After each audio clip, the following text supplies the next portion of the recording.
Hello dears, welcome to our channel ultimate এডুহাব। তোমাদের সকলকে স্বাগত জানাই আজকের এই ক্লাসে। আশা করি তোমরা সবাই খুবই ভালো আছো। আর তোমরা সবাই জানো আমাদের যে সিরিজ চলছে 1000 সিডিপির যে পিওয়াইকিউ, সেই পিওয়াইকিউ আজকে আমাদের 7 নম্বর ক্লাস। আশা করি তোমরা এর আগের যে ক্লাসগুলো সেগুলোকে এনজয় করছো এবং একটা এনজয়ের সহিত বিষয়গুলোকে শিখতে পারছো। আর এই পিওয়াইকিউ আমরা অনেক আগে থেকেই শুরু করেছি। যারা তোমরা এর আগের ক্লাসগুলোকে দেখোনি, সেই ক্লাসগুলো তোমরা অবশ্যই দেখে নাও, কারণ শুধু পিওয়াইকিউ ডিসকাস নয়, তার সঙ্গে সঙ্গে অনেক ইনফরমেশন কিন্তু আমরা এখানে পেয়ে থাকছি। তো ঠিক আছে, তো আজকের যে 7 নাম্বার ক্লাস, সেই 7 নাম্বার ক্লাস তোমরা জানোই, যারা এর আগে ক্লাস করেছো জানো তোমরা যে কিভাবে আমাদের করানো হয়, কিভাবে ডিসকাস করানো হয়। যারা নতুন তারা অবশ্যই দেখবে, পুরাতন যারা তারা তো অবশ্যই দেখবে, এবং যারা নতুন তারা অবশ্যই চ্যানেলটিকে সাবস্ক্রাইব করবে।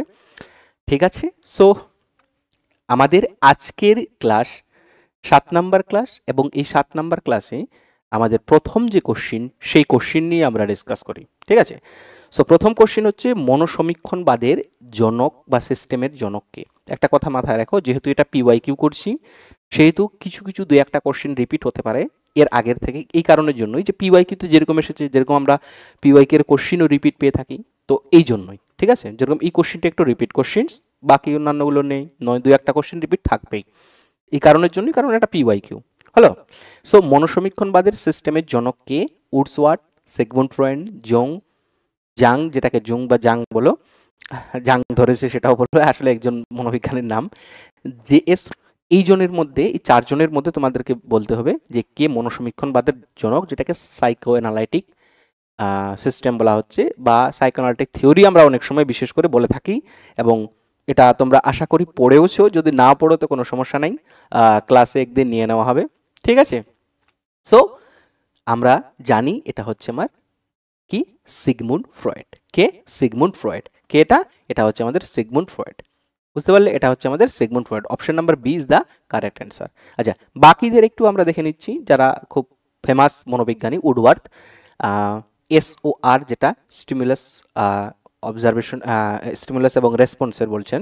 ঠিক আছে, অর্গানিজম রেসপন্স। মনোবিজ্ঞানের মৌলিক মডেল উদ্দীপনা, জীব প্রতিক্রিয়া এবং জীবের অবদানের ওপর জোর দিতে, বিশেষ করে অনুপ্রেরণা ও স্বতন্ত্রের পার্থক্যের ক্ষেত্রে তার অবদান বিশেষ করে মনোবিদ উডওয়ার্থ তার দেখা যায়। ক্লিয়ার? ক্লিয়ার। সো নেক্সট বলা হচ্ছে যে সিগমুন্ড ফ্রয়েড, আমরা এর আগে জানি যে ফাদার অফ সাইকো অ্যানালাইসিস তাকে বলা হয়, মনোসমীক্ষণবাদের জনক বলা হয়, এবং তার যে থিওরি, সেই থিওরি সাইকোসেক্সুয়াল যে ডেভেলপমেন্ট, সেই সাইকোসেক্সুয়াল ডেভেলপমেন্টের ওপরে। এবং তার কনসেপ্টে যদি আমরা দেখি যে মাইন্ডের যে ভাগ করেছেন তিনি, হ্যাঁ, সেটা হচ্ছে ইদ, ইগো এবং সুপার ইগো। আর একটা যদি আমরা বিশেষ করে দেখি, তো কনসাসনেস, সাবকনশাসনেস এবং আনকনসাসনেস, এই তিনটে। ঠিক আছে, ঠিক আছে। অ্যাসপেক্ট এবং এরিয়ার দিক থেকে তিনি ভাগ করেছিলেন দুই ভাগে। ঠিক আছে, আর তার যদি আমরা বিশেষ করে নাম দেখি, সেটা হচ্ছে ডিফেন্স মেকানিজম এবং ড্রিম অ্যানালাইসিস। এই তত্ত্ব, এই বিশেষ অবদান তার থিওরিতে আমরা বিশেষ করে দেখতে পাই। তো যেহেতু আমরা শর্ট কোশ্চেন করছি, তার মানে মেলানো ঝোলানো কিছু কনসেপ্ট বা তার থিওরির কি বিষয়গুলো, সেগুলো শুধুমাত্র জানবো, ওগুলো আমরা ডিটেলসে যাব না। ডিটেলসে যদি ক্লাস হয় সেখানে আমরা জানতে পারবো। নেক্সট কোশ্চেন, দেশ শিক্ষার্থীদের শিক্ষায় গুরুত্বপূর্ণ ভূমিকা পালন করে। বংশগতি, পরিবেশ, নাকি উভয়, নাকি উপরের কোনোটি নয়? অপশন তোমাকে চুজ করতে হবে। 62 নাম্বার কোশ্চেন বলা হচ্ছে যে বংশগতি, পরিবেশ, নাকি কি। শিক্ষার্থীদের ভূমিকায়, মানে শিক্ষার ভূমিকায় কে কে গুরুত্বপূর্ণ যে ভূমিকা, সেটিকে কে পালন করছে? ক্লিয়ার? তাহলে আমরা বিশেষ করে যদি দেখি, যে আমরা জানি বংশগতি এবং পরিবেশ উভয়ে কি করে শিক্ষা একটা গুরুত্বপূর্ণ, এবং আমরা এটাও দেখতে পারি যে শিশুদের যে বিকাশ, সেই বিকাশের জন্য এনভায়রনমেন্ট এবং হেরিডিটি দুটোরই কি করে একটা গুরুত্বপূর্ণ ভূমিকা পালন করে। তো এই শিক্ষায় গুরুত্বপূর্ণ ভূমিকা পালন করে বংশগতি ও পরিবেশ। 62 এর যে কোশ্চেন্স, তার অপশন নাম্বার কি, sorry, option number C is the correct answer. উভয়, এ এবং বি উভয় সঠিক। ঠিক আছে, এখানে ক এবং খ হতো, হ্যাঁ, তো উভয় গুরুত্বপূর্ণ ভূমিকা পালন করে। ক্লিয়ার? বুঝতে পারলে? আজকের কোশ্চেন নাম্বার, আচ্ছা একটু যদি আমরা দেখে নিচ্ছি বংশগতি। বংশগতি বলতে আমরা বিশেষ করে মানে প্রাণী, মানুষ হোক, অন্য জীবজন্তু হোক, বংশ পরম্পরায় কিছু বৈশিষ্ট্য এবং জিনগত কারণের জন্য কিছু জৈবিক এবং কিছু মানসিক বৈশিষ্ট্য আমাদের যে সন্তান সন্ততি তাদের মধ্যে প্রবাহিত হয়ে থাকে। ঠিক আছে, এটা হচ্ছে কি, এটা জেনেটিকের কারণে হয়ে থাকে। ক্লিয়ার?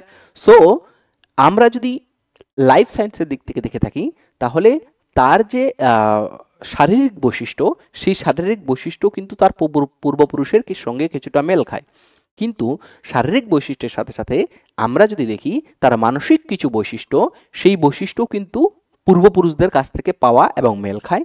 আর এর ফলে, এই বংশগতির ফলেই সন্তান সন্ততিদের মধ্যে কি হয়, একটা প্রভাব পড়ে এবং সেই সন্তান সন্ততি যে পরিবেশে থাকছে সেই পরিবেশের সঙ্গে কি হয়, মিলেমিশে তারও একটা প্রভাব পড়ে, তার বিকাশের ক্ষেত্রে, তার শিক্ষার ক্ষেত্রে। ক্লিয়ার?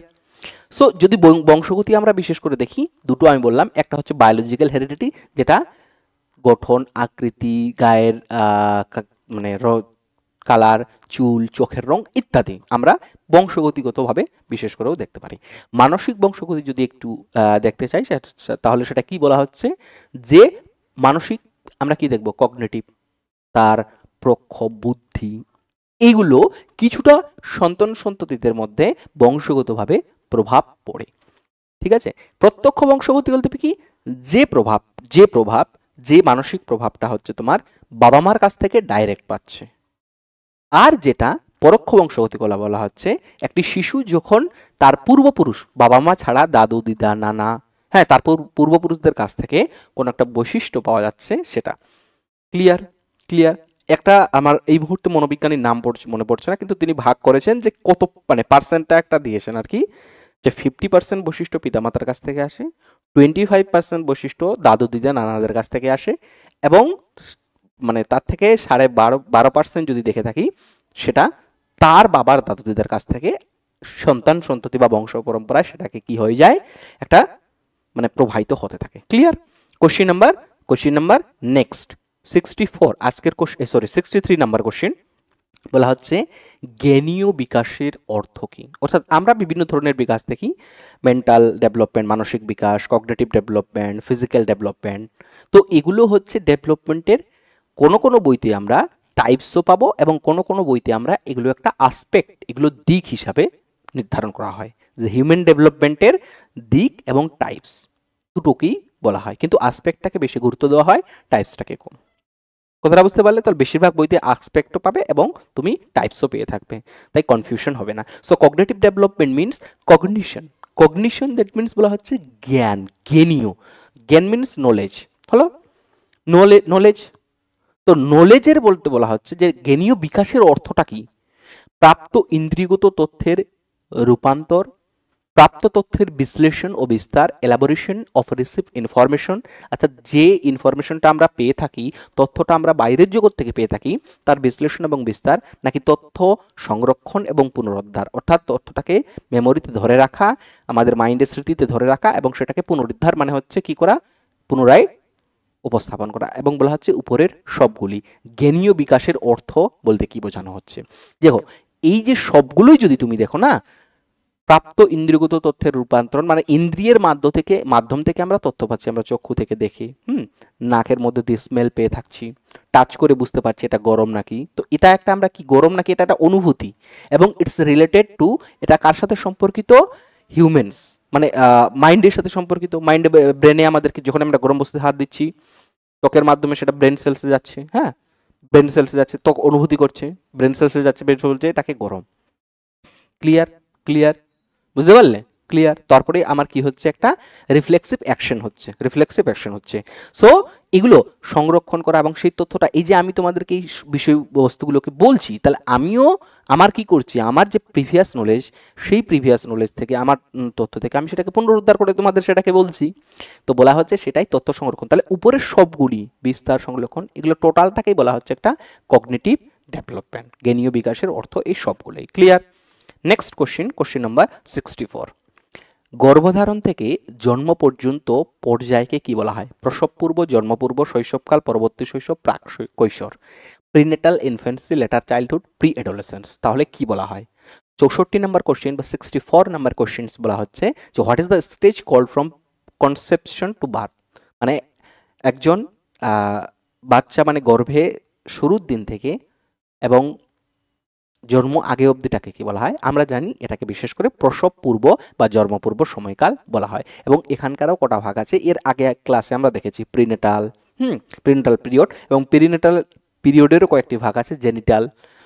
এর আগের ক্লাসে আমরা সেটাকে দেখেছি, এবং যারা দেখোনি এই যে দেখো, জন্মপূর্ব নিষেক থেকে 280 দিন, যেটা আমরা বলি অনেক সময় 10 মাস গর্ভে ধরা, তাহলে 280 দিন 30 দিয়ে ভাগ করলে মোটামুটি 10 মাসের কাছাকাছি চলে আসে। তো আমরা জানি যে অনেক সময় সেটা কি হয়, মোটামুটি করে যদি দেখি একটা বাচ্চা গর্ভে মোটামুটি 10 মাস থাকে, কখনো কয় বেশি, কেউ 9.5 মাস বা 9 মাস এরকম হয়ে থাকে, সেটা আলাদা, কিন্তু মোটামুটিভাবে সেটা একটা আমাদের এভারেজ হিসাবে ধরা হয়। শৈশব প্রথম 2 বছর, বাল্যকাল 2 থেকে 11, কৈশোর 11-12 থেকে 19-20, এবং প্রাপ্তবয়স্ক 19-20 থেকে মৃত্যুকাল পর্যন্ত, এটা বরাবরইভাবে মানা হয়। আর অন্যান্য বিভিন্ন মনোবিদ বিভিন্নভাবে ব্যাখ্যা করেছেন, সেটা একটা আলাদা। ক্লিয়ার? ক্লিয়ার? সো নেক্সট বলা হচ্ছে 65 নাম্বার কোশ্চেন বলা হচ্ছে আমাদের যে জিন পিয়াজে, আচ্ছা এখানে একটা হয়ে গেছে একটু, হ্যাঁ, জিন পিয়াজের মতে শিশুদের বিমূর্ত যৌক্তিকতা এবং বিশ্লেষণাত্মক দক্ষতার বিকাশ লাভ করে কোন স্তরে? স্তরগুলোর নাম দেওয়া হয়েছে। যৌক্তিকতা, বিশ্লেষণাত্মক দক্ষতা মানে অ্যাবস্ট্রাক্ট। যখনই অ্যাবস্ট্রাক্ট থিঙ্কিং এর নাম মাথায় আসে, তোমাদের কি মনে পড়ে যাচ্ছে? পিয়াজের কোন স্টেজ? আশা করি জানো। যারা জানো তারা বুঝে গেছো, যারা জানো না শোনো। সংবেদন সঞ্চালনমূলক স্তর, যেটাকে প্রথম স্তর বলা হচ্ছে প্রাক সক্রিয়তার স্তরে, মূর্ত সক্রিয়তার স্তরে, যৌক্তিক সক্রিয়তার স্তরে। তাহলে আমরা যদি দেখি এখানে বিশেষ করে হচ্ছে এটা কি, option number D is the correct answer. যখন আমরা অ্যাবস্ট্রাক্ট থিঙ্কিং বলবো, হাইপোথেটিক্যাল থিঙ্কিং, কেরিয়ার চয়েস, যৌক্তিকতা, বিশ্লেষণ, সংশ্লেষণ, হ্যাঁ বিশ্লেষণ এবং সংশ্লেষণ, তখনই হচ্ছে আমাদের যৌক্তিক সক্রিয়তার স্তরে। 4টা স্তরে, এবং এই যে স্তর এটা শুরু হয় 11-12 থেকে তার ঊর্ধ্বে, এটা হয় 7 থেকে 11, এটা হয় 2 থেকে 7 পর্যন্ত, আর এটা হয় জন্ম থেকে 2 বছর পর্যন্ত। এবং এই স্টেজগুলোরও ভাগ আছে, এই স্টেজগুলোর কিছু বৈশিষ্ট্য আছে, কিছু ভাগ আছে। আমরা কোশ্চেন করতে করতে মানে এগুলো সম্পর্কে এতগুলো জানবো, হাজার কোশ্চেন, মানে তুমি ভাবতে পারছো কতগুলো কোশ্চেন আছে এবং কতগুলো ব্যাখ্যা আছে, সবগুলোরই প্রায় সবগুলোরই ব্যাখ্যা রয়েছে। কথাটা বুঝতে পারছো? তাহলে ক্লাসটা কতটা জরুরি। ছোট্ট ছোট্ট বিষয়, দিনে 10টা করে কোশ্চেন করছি, বাট এই ছোট্ট ছোট্ট নলেজ হতে হতে আমাদের কোথায় কোথায় পৌঁছে যাবে। আর আমি কথা বলছি সিডিপির পেডাগজিক্যাল টাইপ কোশ্চেন্সগুলো এবং এই ধরনের কোশ্চেনগুলো যে কোনো অন্যান্য যে পেডাগজিগুলো রয়েছে সেখানে কিন্তু প্রয়োজন, বেশিরভাগ ক্ষেত্রে তুমি দেখবে এটা ভালো করে। Clear? So option D is the correct answer. Next question, question number 66 বলা হচ্ছে চাইল্ড অ্যাপারসেপশন টেস্ট 1949 কেট ব্যক্তিত্ব পরিমাপের পদ্ধতি দিয়েছিলেন, কে দিয়েছিলেন? স্কিনার, বেল্ক, হল্যান্ড, মারে। আমরা যদি একটু দেখে থাকি, স্কিনারের তত্ত্ব আমরা জানি, সক্রিয় অনুবর্তনের তত্ত্ব, যেটাকে কন্ডিশনিং অপারেন্ট কন্ডিশনিং থিওরি বলা হয়, এটা আমরা জানি। বাকিগুলো হয়তো তোমরা হয়তো নাম শোনোনি, ঠিক আছে, কিন্তু তবুও যখন 66 এর কথা বলছি, এটা হচ্ছে বেল্ক। এই কোশ্চেনটা মনে হয় এর আগে একটু রিপিট হয়েছে, কিন্তু সমস্যা নেই, রিপিট হয়ে গেলেও আমাদের রিভাইজড হয়ে গেল, বাট এটা এসেছে পরবর্তীকালেও, তো কি করব আমি, সেই জন্য আমাকে দিতেই হয়েছে। ক্লিয়ার? সো এটা হচ্ছে আমাদের চাইল্ড অ্যাপারসেপশন টেস্ট 1949, এটা হচ্ছে একটা পার্সোনালিটি ডেভেলপমেন্টের বিশেষ করে টেস্ট। আর একটা বলা হচ্ছে টিএটি, থিমাটিক অ্যাপারসেপশন টেস্ট। কথাটা বুঝতে পারলে? এটা একটা পার্সোনালিটি টেস্ট। বলছি এটা কি, এখানে কার্ড কয়টি আছে? এটা কার্ড একটা দেওয়া হয়, তাহলে এখানে কার্ড কয়টি থাকে? 10টি, 20টি, 30টি, 40টি, কতগুলি কার্ড থাকে এখানে এই টেস্টে, থিমাটিক অ্যাপারসেপশন টেস্ট। আচ্ছা আমরা যদি একটু ভালো করে দেখি, তাহলে এই যে পার্সোনালিটি টেস্ট, এখানে বিশেষ করে 30টা কার্ড থাকে। কটা? 30টা বিশেষ করে কার্ড দেওয়া থাকে, এবং এই কার্ডগুলোর মাধ্যমে কি করা হয় বলতো? এই কার্ডগুলো শিশুদেরকে এবং বিভিন্ন বয়সের শিক্ষার্থীদের দেওয়া হয়, এবং সেই হিসাবে তাকে গল্প বলতে বলা হয়। কার্ডগুলোতে ছবি থাকে এবং সেগুলো হিসাবে তাকে গল্প বলতে বলা হয়, এবং সেই অনুযায়ী তার যে পার্সোনালিটি, সেই পার্সোনালিটি ডিসাইডেড হয়ে থাকে, পার্সোনালিটি ডিসাইডেড হয়ে থাকে। এটা হচ্ছে কে? এটার হচ্ছে Murray and Morgan, Henry Murray and Morgan, ঠিক আছে। আচ্ছা এটার প্রণেতা যিনি ছিলেন সেটা হচ্ছে মুরি অ্যান্ড মর্গান। 1935 উদ্দেশ্য ছিল ব্যক্তিত্ব বিশ্লেষণ ও প্রেষণার ধারণা নির্ধারণ করা, ব্যক্তিত্ব বিশ্লেষণ করা, আর এর সাথে কি প্রেষণা, মোটিভেটেড কিরকম, সেই শিশু কিরকম মোটিভেটেড সেটাও কিন্তু নির্ধারণ করা। কার্ড সংখ্যা 30টি, পুরুষ, নারী এবং শিশু বিভিন্ন গ্রুপের জন্য কিছু নির্দিষ্ট কার্ড থাকে, আলাদা আলাদা এজ গ্রুপের জন্য, হ্যাঁ, পুরুষ, নারী এবং শিশুদের জন্য আলাদা আলাদা থাকে। দেখো, যে কার্ড আমি শিশুদেরকে দিচ্ছি সেই কার্ড আমি বড় ব্যক্তিদের তাদেরকে হয়তো দিতে পারবো না, ঠিক আছে। তো এখানে বলা হচ্ছে এই পরীক্ষায় 30টি কার্ড থাকে, প্রত্যেকটি কার্ডে অস্পষ্ট বা দ্ব্যর্থক ছবি আঁকা থাকে। অস্পষ্ট একটা ছবি আঁকা থাকে, তাকে হয়তো সেটাকে পূরণ করতে বলা হয় বা একটা গল্প তৈরি করতে বলা হয়, ঠিক আছে। একটা গল্প তৈরি করে পূরণ করতে একটা গল্প তৈরি করতে বলা হয়, যাতে তার অভ্যন্তরীণ যে চিন্তা ভাবনা, ঠিক আছে। আমি যখন কাউকে কোনো কিছু একটা বলবো অবজেক্টস দেখিয়ে যে এই অবজেক্ট সম্পর্কে তুমি কি ভাবো, তুমি কি ভাবো, আমি যদি তোমাকে এই হাতটা এরকম করে দেখাই তুমি কি ভাববো, তুমি কি ভাববে? বিশেষ করে তুমি ভাববে হয়তো কি মানে চোর মারার কথা বলছে, কেউ এটা ভাবতে পারে, কেউ ভাববে চুপ করে থাকতে বলছে, কেউ ভাববে অন্য কিছু। তো এটা যখন আমি ভাবছি, তার মানে আমার চারপাশের যে কন্ডিশন, মানে আমি কিরকম পরিবেশে বড় হয়েছি বা আমার ভিতরে কি চলে, এটা কিন্তু নির্ধারণ হয়ে যায় যখন আমি বিশেষ করে এরকম করে বলে থাকি। কেউ ভাবে এটা ব্লেসিংস হিসাবে নিচ্ছে, কেউ ভাবে কি যে ব্লেসিং করছে, মানে আশীর্বাদ দিচ্ছে। তাহলে তার কাছে এই যে নেগেটিভ থিঙ্কিংটা নেই, নেই। কথাটা বুঝতে পারলে? এই গেল ব্যাপার। তো ই এর মাধ্যম দিয়ে বিশেষ করে নির্ধারণ হতো। এখন তো যাই হোক, এই টেস্টগুলোকে আরও উন্নত হয়েছে এখন, কিন্তু এটা তখনকার ছিল। ক্লিয়ার? নেক্সট কোশ্চিন বলা আছে, কোশ্চিন নাম্বার 68। নিচের কোনটি বৃদ্ধি ও বিকাশের নীতি নয়? বৃদ্ধি এবং বিকাশ থেকে রিপিটেডও কোশ্চিন থাকবে এবং নতুন নতুন কোশ্চিন থাকবে। স্বতন্ত্র পার্থক্যের নীতি, শো প্রেসিংয়ের নীতি যেটাকে বলা হচ্ছে সেলফ প্রেসিং, ধারাবাহিকতার নীতি এবং প্যাটার্নের নীতি। কোনটি বৃদ্ধি এবং বিকাশের নীতি নয়? আমরা যদি 68 কোশ্চেন দেখি তো option number B is the correct answer. Option number B is the correct answer. জানি ইন্ডিভিজুয়াল ডিফারেন্স, প্রত্যেক ব্যক্তি বৃদ্ধি এবং বিকাশের ক্ষেত্রে পার্থক্য দেখা যায়, একটা কন্টিনিউটিও দেখা যায় যে স্টপ হয়ে থাকে না, চলতে থাকে ধীরে ধীরে, হলো। এবং প্যাটার্ন একটা স্পেসিফিক প্যাটার্ন ফলো করে, যেরকম সেফালোকোডাল ডেভেলপমেন্ট, প্রক্সিমোডিস্টাল ডেভেলপমেন্ট, একটা বিশেষ প্যাটার্ন ফলো করছে। কথাটা বুঝতে পারলে? তাহলে এটা হচ্ছে আমাদের option number B is the correct answer. এটা বৃদ্ধি ও বিকাশের কিন্তু নীতি নয়। Clear? Clear. Next question number 69। MLL মূলত একটি মানে পদ্ধতি যা অনুমান করে, ঠিক আছে। কি অনুমান করে তোমাদেরকে বলা হচ্ছে? এমএলএল একটি পদ্ধতি যা অনুমান করে সমস্ত ছাত্র ন্যূনতম স্তরে সাথে একটি কাজ শিখতে পারে। মানে সমস্ত ছাত্র যেগুলো রয়েছে তারা কি একটা ন্যূনতম স্তরে একটা কাজ শিখতে পারে। প্রতিটি শিক্ষণীয় কাজ শেখা যায় না। বলা হচ্ছে যে every learning task can not be learn. সমস্ত শিক্ষণীয় কাজ কি শিখতে পারো? বলছে এটা শেখা যায়। এটা লাইন বলছে সমস্ত উদ্দেশ্য অর্জন করা যায় না। All objectives can not be achieve and, যেটা তোমরা খুব ভালো করেই জানো, আমরা খুব ভালো করে জানি। এবং উপরের কোনোটি নয়, বলছে উপরের কোনোটিও নয়। নান অফ দ্য অ্যাবাভ, উপরের কোনোটিও নয় বলা হচ্ছে। ক্লিয়ার? তাহলে এমএলএল মূলত একটি পদ্ধতি এবং সেই পদ্ধতিটা কি অনুমান করে? যদি আমরা 69-এর কোশ্চেন অপশন দেখি তাহলে option number A is the correct answer. সমস্ত ছাত্র ন্যূনতম স্তরের সাথে একটি কাজ শিখতে পারে। এখানে আমরা একটু দেখে নিব এই 69-এর কনসেপ্ট। এমএলএল মিনিং হচ্ছে মিনিমাম লেভেলস অফ লার্নিং, অর্থাৎ এটা একটা শিখন পদ্ধতি। এটা কি? এটা একটা টিচিং মেথড, যার মূল ধারণাই হচ্ছে যে প্রতিটি শিক্ষার্থী নিম্নতম শিক্ষণ মান পর্যন্ত পৌঁছাতে সক্ষম। একটা যতই ক্লাসের তুমি বলো বিভিন্ন ধরনের শিক্ষার্থী থাকে, কিন্তু তারপরে বলা হচ্ছে যে ন্যূনতম একটা শিক্ষা বা শিক্ষণ মান পৌঁছাতে সক্ষম, দেওয়া সক্ষম তাদের স্ট্যান্ডার্ড। এটি মানে ব্যবস্থায় সমতা ও গুণগত মান নিশ্চিত করার জন্য প্রবৃত্ত করা হয়, যে এমন কিছু বিষয়ে শেখাতে হবে যেন হার্ডেস্ট কারিকুলাম অবশ্যই থাকবে, হার্ডেস্ট কারিকুলাম অবশ্যই থাকবে, যে হার্ড কারিকুলাম সেটা থাকবে, একটু আপার লেভেলে থাকবে, কিন্তু একটা নিম্নে মিনিমাম সেটা কিন্তু শিখতে হবে।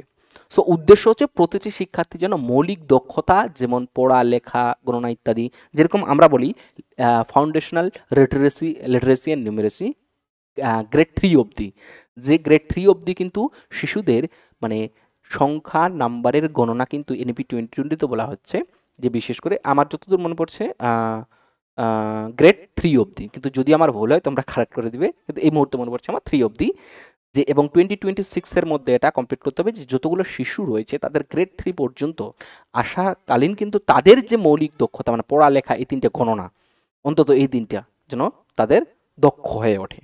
আচ্ছা, every child can learn if given proper opportunity. আমরা বিশেষ করে জানি সমস্ত শিশুদেরকে যদি প্রপার অপরচুনিটি দেওয়া হয় কিছু না কিছু শিখবে, হ্যাঁ কম, ঠিক আছে। আচ্ছা, এমএলএল যে পদ্ধতি শিক্ষককে প্রত্যাশিত, মানে এমএলএল পদ্ধতিটা মিনিমাম লেভেল লার্নিং, যে শিখনের উদ্দেশ্য কি, শিক্ষার উদ্দেশ্য কি এবং শিখনের ফলাফল সম্পর্কে একটি পরিষ্কার ধারণা দেওয়ার চেষ্টা করছে শিক্ষককে, যে শিক্ষার্থীদের মধ্যে প্রত্যাশিত দক্ষতা বিকাশের উপর জোর দিন। টিচার যেহেতু বলছে যে তোমাকে এমএলএল মিনিমাম লেভেল লার্নিং তোমাকে করাতেই হবে এবং এটা একটা টিচিং মেথড, তাহলে শিক্ষার্থীদের প্রত্যাশিত দক্ষতা বিকাশের উপর তোমাকে জোর দিতে হবে এবং শিক্ষণ প্রক্রিয়া একটি উপযুক্ত পন্থা এবং পদ্ধতি, বিশেষ পদ্ধতি গ্রহণ করে তাদেরকে এই শিক্ষণ প্রদান করতে হবে। টিচারকে উপযুক্ত পদ্ধতিটি বেছে নিয়ে শিক্ষার্থীদের কৃতিত্বকে কার্যকরভাবে মূল্যায়ন করুন। কাকে? টিচার্সকে বলছে মূল্যায়ন করা দরকার। কথাটা বুঝতে পারলে? শিক্ষণের উদ্দেশ্য, শিক্ষার উদ্দেশ্য এবং শিক্ষণের ফলাফল সম্পর্কে কথাটা বুঝতে পারলে? কথা বুঝতে পারলে? এই গেল ব্যাপার এমএলএল, হ্যাঁ, মিনিমাম লেভেল লার্নিং হলো। আচ্ছা, আজকের লাস্ট কোশ্চিন, তোমরা যারা নতুন তারা অবশ্যই চ্যানেলটিকে সাবস্ক্রাইব করবে এবং প্রিভিয়াস যে ক্লাসগুলো সেই ক্লাসগুলো তোমরা দেখো, কারণ কোশ্চিন নয়, আমরা অনেক কনসেপ্ট জানতে পারছি। নিম্নলিখিত কোন ক্ষেত্রে শিক্ষণের সঞ্চালন বা ট্রান্সফার অফ লার্নিং, যেটা আমরা অনেক সময় শুনে উঠছি, হয়তো পড়ে উঠছো তোমরা কেউ, তো এটাকে বলা হচ্ছে সর্বাধিক ঘটে কখন? ট্রান্সফার অফ লার্নিং, শিক্ষণের সঞ্চালন। যদি কেউ শিক্ষণের সঞ্চালন না জেনে থাকো তাহলে মনে রাখো, শিক্ষণের সঞ্চালন মানে হচ্ছে কোনো একটি বিষয় তুমি বর্তমানে শিখলে এবং সেই বিষয়টা শেখার ফলে তোমার পরবর্তীকালে অন্য কোনো বিষয় শিখতে যখন সাহায্য করছে বা সাহায্য করছে না বা খারাপ ইম্প্যাক্ট ফেলছে, এটাকেই শিক্ষণের সঞ্চালন বলা হয় নর্মালভাবে যদি বলতে পারি আমরা।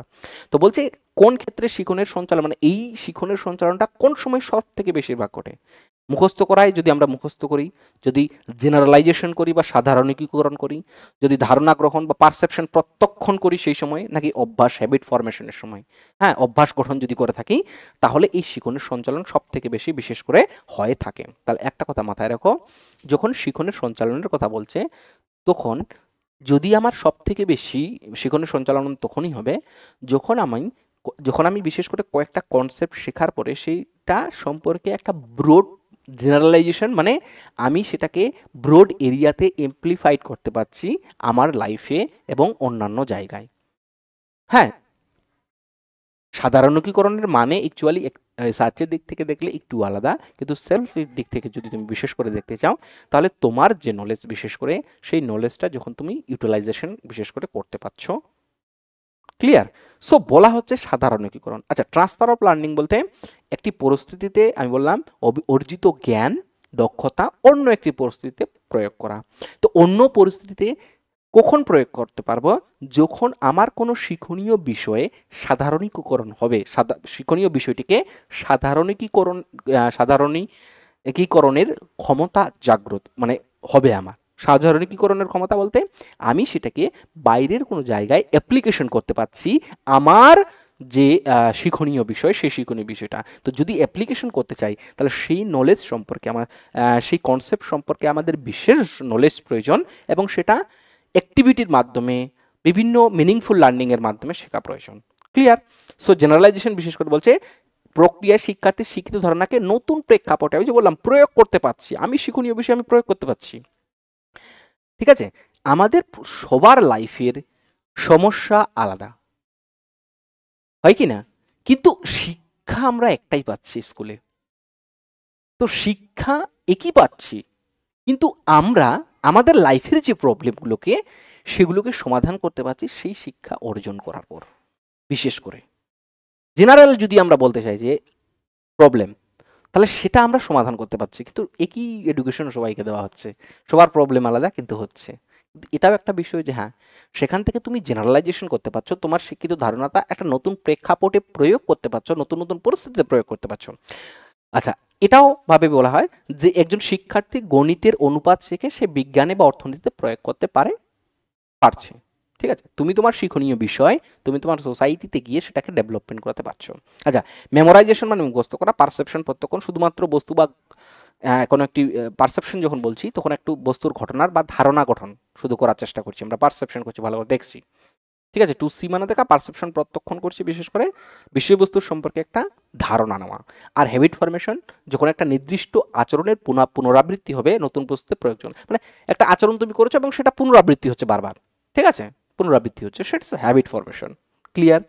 সো আজকের এই ক্লাস আশা করি তোমাদের ভালো লেগেছে, এবং এইরকম ছোট্ট ছোট্ট ছোট্ট ছোট্ট করতে করতে আমরা একদিন পর পর ক্লাস থাকছে আমাদের, জানো তোমরা, এবং ক্লাস বিকাল 4টায় আপলোড হবে।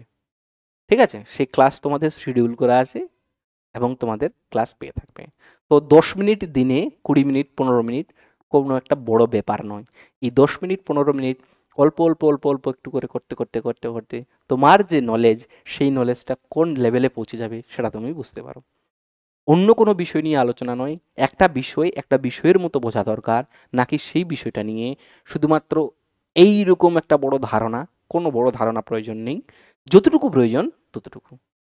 ঠিক আছে, যে একটা বিষয় এইভাবে শেখা দরকার, এইভাবে শিখবো, নাকি আমরা বড় একটা বিশাল বড় এক্সাম্পল নিয়ে, সেটা দরকার নেই। হ্যাঁ, আমি বলছি না দরকার নেই, দরকার আছে, কিন্তু আমাদের তো কনটেক্সটটাকে জানতে হবে, মানে দেখতে হবে যে আমরা এই এক্সামের জন্য স্পেসিফিকভাবে প্রিপারেশন করছি, এবং আমাদের হাতের সময়ের কম অবশ্যই, এবং আমাদের অনেকগুলো বিষয় জানতে হবে। তো আমরা কনটেক্সট টু কনটেক্সট বিষয়টাকে জানার চেষ্টা করব। আমি বলবো না যে হ্যাঁ, যত সময় নিয়ে তুমি বিষয়টাকে বোঝার চেষ্টা করবে, গল্পের মাধ্যমে, স্টোরি টেলিংয়ের মাধ্যমে।